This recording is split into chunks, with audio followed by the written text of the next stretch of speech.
Are you plant-based with a sweet tooth like me? If so, then you have to try these healthy homemade waffles that taste just like a chocolate chip cookie.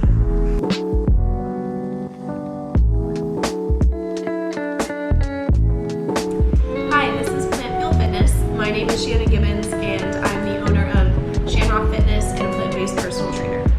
I got my Bachelor's of Science in Nutrition, and my hope is to share my passion for health and fitness with all of you through this channel.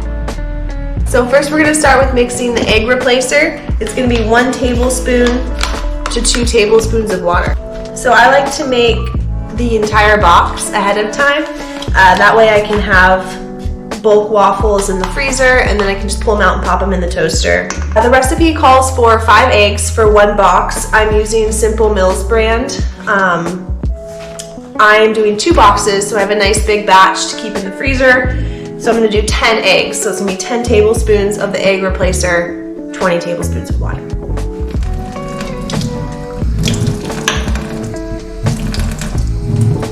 After you add in the water, you're going to give it a quick stir. I'm just using a spoon. And then you want to let it sit for a couple minutes to let it kind of thicken up. And then we can move on. Next on the box, it says to add some oil. But instead of oil, I like to sub it with some yogurt, plant-based, unsweetened yogurt. I'm using today some almond milk from Kite Hill.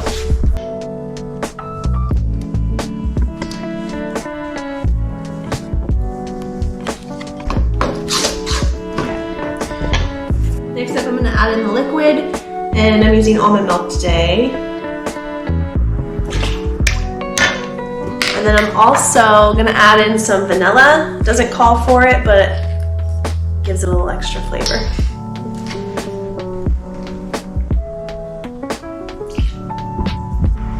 So after you've mixed all together the wet ingredients, we're going to add in the dry ingredients, starting with the Simple Mills mix.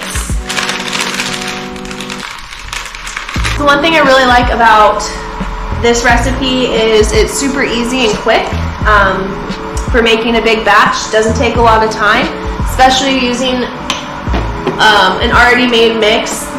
Almond flour, coconut flour, simple ingredients. There's only 7. And I can read and pronounce every single one of them.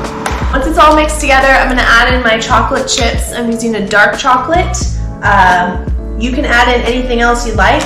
Nuts, cinnamon, any other spices, any other seeds, chia or hemp. You can really get creative with it. Don't be shy with the chocolate.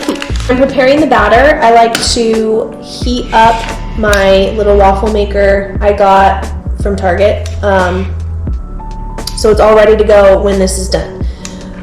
I like to make sure they're kind of even in size, so I'll use something like this, but you can also use like a tablespoon or anything else you have on hand. I usually do about 2 scoops to fill it out, kind of spread it around, and then I just close it up. So I usually just kind of wait till the steam stops. It's about a few minutes or so. I'll kind of feel the texture.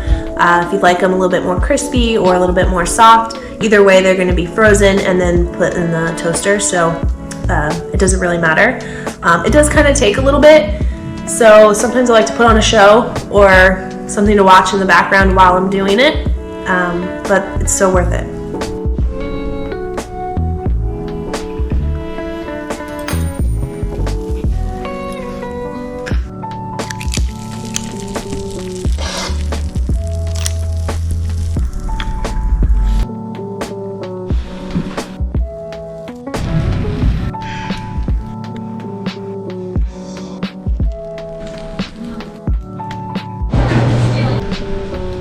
Today.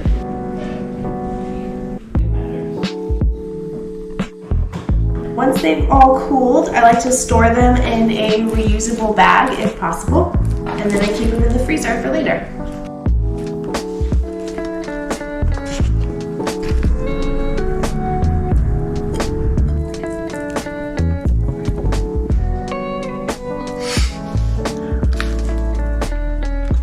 I like to keep it simple and eat it with our homemade peanut butter. Check out our last video to see how to make that.